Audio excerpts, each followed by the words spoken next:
Sunseeker was nice enough to send over this robotic mower. It's the L22 Plus model. I've had it for 4 months. It has traveled 880 miles in the time that I've had it on this part of my yard, just a part. And that's 34 acres that it's mowed.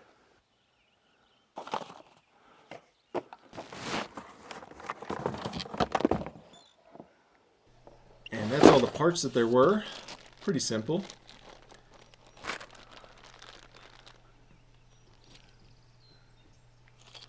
Unbagging, we have a very modern, white, crisp, clean, nice looking machine, complete with an adjustment dial, a stop switch, controls, and then here's the underside. Just a single mower blade there.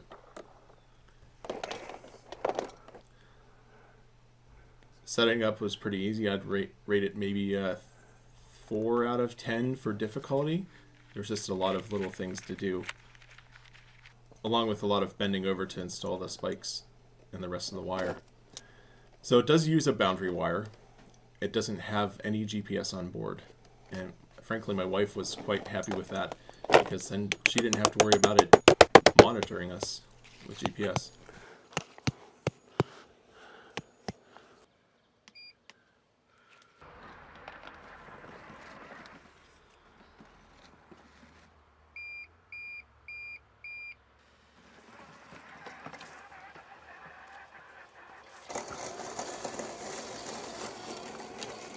And they did want me to say specifically 52 decibels while operating. And here's some tall grass that tried going through. How tall is that grass? 2 feet. Didn't cut a whole lot, but a bunch more passes, and I think that would be mowed down. I got a notification on my phone. I've got 5 hours of mowing, and it's trapped. Well, yeah, that would do it. I do have a hole in my yard, so I have to fill that in, I guess.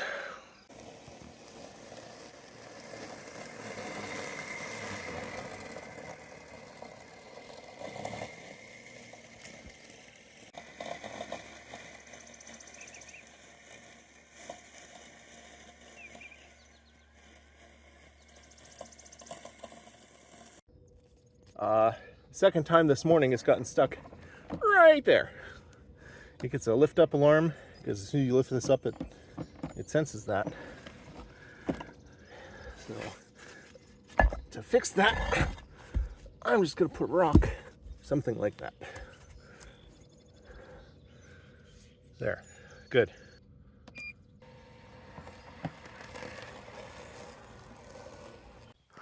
All right, here's the second time that it's stuck. We're between these 2 apple trees here.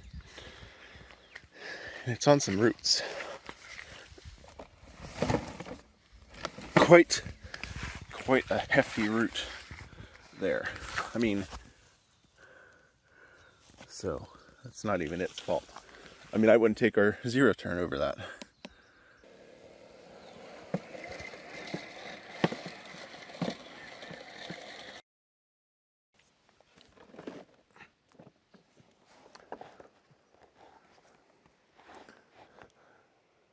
I have not cleaned this. I occasionally wipe out the bottom. I did change out the stock blades. I have it mowing more area than it's rated for, so I put slightly longer blades on just to get that little extra bit per swath cutting. And let's take a look from the viewpoint of the grass.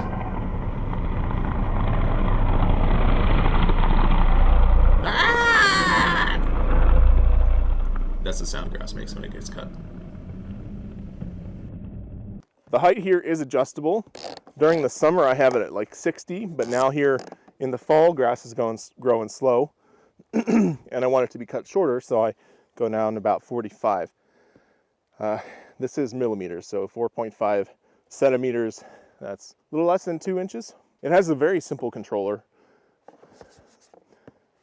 Pardon, there is overspray on this because I was spray painting stuff near it. Stop button that my son loves to hit. And then here is a rain sensor. Other things we have ultrasonic sensors. I did not use those. I can turn them on, they do work, but I don't use them. It has a headlight, so you can see it at night. Again, that can be turned on and off.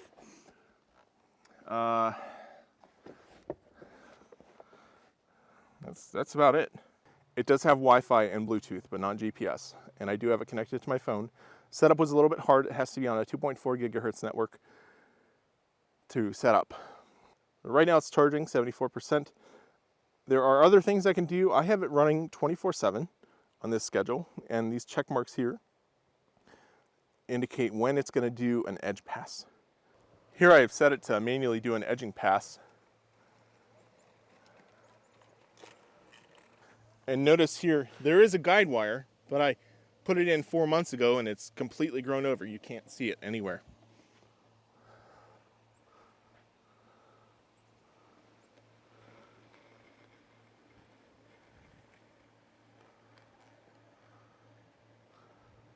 The map has not generated because I changed the layout that it mows. I don't know why it hasn't regenerated. This is an aerial view of the yard. The red area is what I originally set it to mow, but we started using the backyard right behind the house for lawn furniture, and the mower would keep getting stuck on lawn furniture. So I moved the boundary to stay out of that area, the new yellow area. We can go in device parameters, 1,481 hours, that's 140,902 square meters. Battery health, very good. Other points we have. Starting point, I can tell it to start at a different percentage of the edge. Rain delay, if I have it on, and I do have it on. If it senses rain, it waits 3 hours and then it keeps going. Wi-Fi settings, it just connects to your Wi-Fi. Ultrasonic settings, again, I did not use this, but you can change the sensitivity. I just had it so it bumps into everything. I don't have anything that I can't bump into here. There's your headlight settings, on, off, and then you can change it from just white or a strobing color. Time calibration, something I never needed to use. Firmware update, automatic updates, no update available. I have version 31008. And then help center, instructions, and it goes to the manual. So that's pretty nice. Product information. It's installation video, customer service. I can just email them. Let's see. Yeah. So I can force it to do an edge, or I could just start it and hit that working button, or stop it and return to home. It's pretty simple. There's not a whole lot. So I'm going to hit the working button.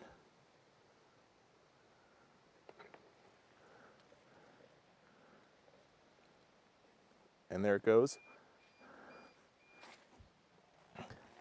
Now it chooses a random direction when it starts up. So it never does it never forms ruts. And I've seen other robotic mowers that don't have this setup. There's always like a rut or a turning circle where it goes back to the dock, but I never had that issue. And this is the entire area surrounding the dock. Look, there's no dirt. A cool thing that I notice is even if it's on a side hill, it knows and it adjusts the torque on the wheels to go straight. Let's set it up here and exacerbate it. Sometimes it has an error E6, and that's if it thinks it's up against something. You just have to reset the bumper by pushing it back. But here I can do start, okay. And we'll see it goes in a straight line, it doesn't fall off.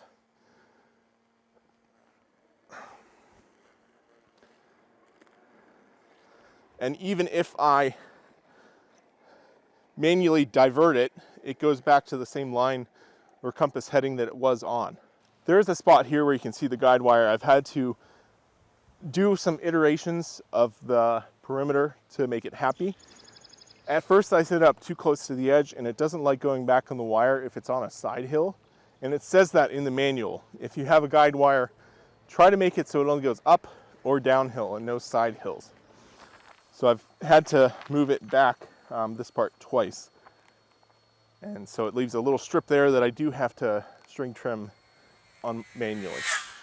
One of the big reasons I was happy to get that mower is I have an orchard here. at my new house.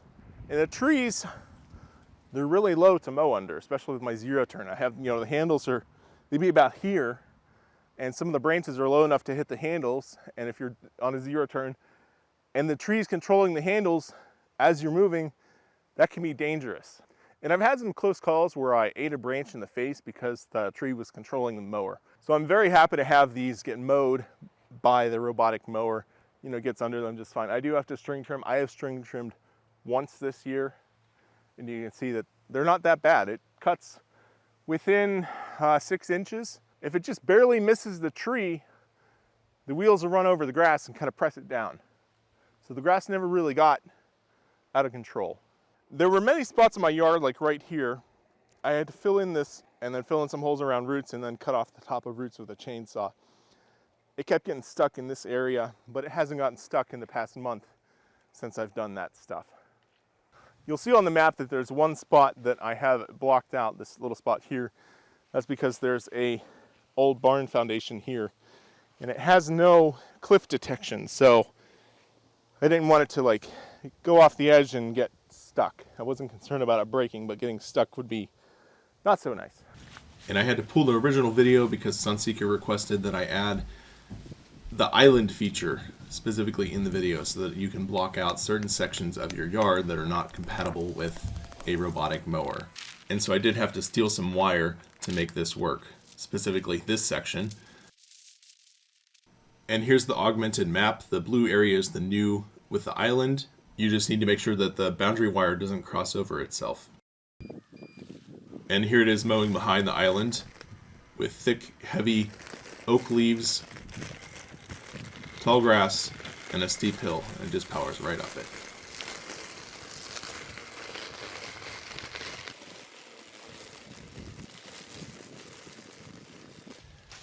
And in case you were wondering how it handles going home when it hits an island, let's find out.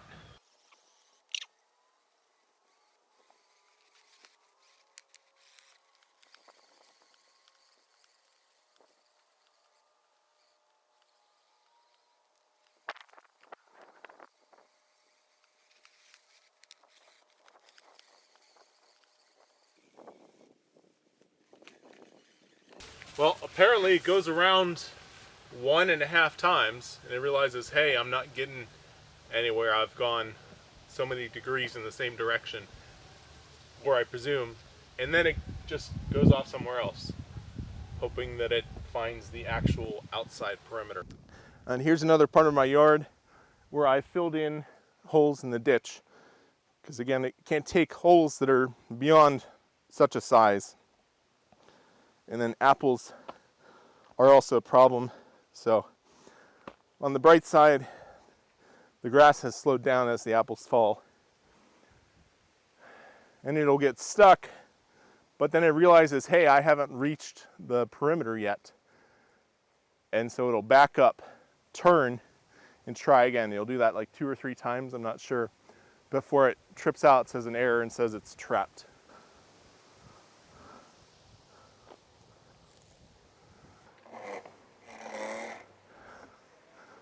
Yep, see, it was running over an apple there, but it kept going. This area under these 2 trees, I have a Wolf River and a Northern Spy tree here. They're too tall for me to pick all the apples. And so this is the one area of my yard for the past month or so that it's been getting stuck frequently. But I took my zero turn through here with the deck set real low and I cut up all the apples, so haven't had as many issues so far. There's only one design flaw in this mower that I could, experience, and that was sticks getting caught on the bottom of the mower in through holes. Like there's one through hole where a stick was caught. And there are other instances too that you will see in this video.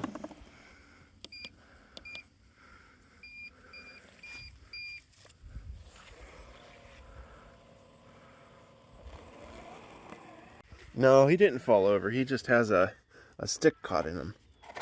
You can tell because it gets real loud. And then there's a hole here, and numerous occasions sticks have got caught there. It's so, I realize there's a recess for the motors, but I don't think it really needs a recess. I did give the manufacturer feedback.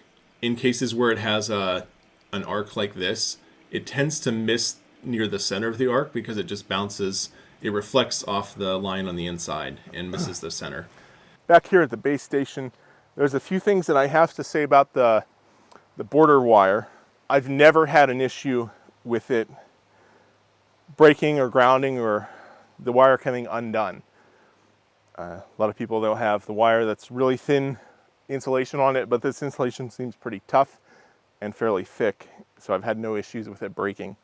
There was one time when I first got the mower, I'd gotten a notification that it was out of bounds, out of boundary. And so I had thought in my squirrely head that it just went on a gallivanting trip into the pond or down the road. And I didn't know that if this wire becomes disconnected, it knows, even if it's in the middle of the yard. And I see it behind the camera there. Here, I can just show you. I will disconnect the wire. And the mower over there, it's like, hey, where's the boundary? And it'll say no border. So it won't run if the boundary is disconnected, even if it's in the middle of the mowing area. If you have momentary power outages, like we sometimes get here, the robot will stop. When the power comes back on, the boundary wire turns back on, it'll keep going. But if the power's out for too long, the mower will eventually just shut off. So you have to go manually rescue it, reset it, and just put in the pin and hit start. And speaking of power, it has a 2 amp hour, like a 1821 volt. It's very similar to a power tool battery. And so that'll charge up in like an hour, and it'll run for 2 hours, or an hour and a half and 3 hours run. It really depends on how thick your grass is as to how long it will run. All right, in conclusion, do I recommend this? Sure. Do I know how it compares to any other mowers? No. I don't have any other robotic mowers to compare it to. This is the only robotic mower I've ever touched in my life. How does it compare when mowing? Well, I have been mowing for, 25 years. And it does a great job. It's probably considerably less man hours, but I do have to tend to it at least daily. But I presume that once the apples are gone, or next year, I will have no issues with it whatsoever. And that is all I have to say. Goodbye.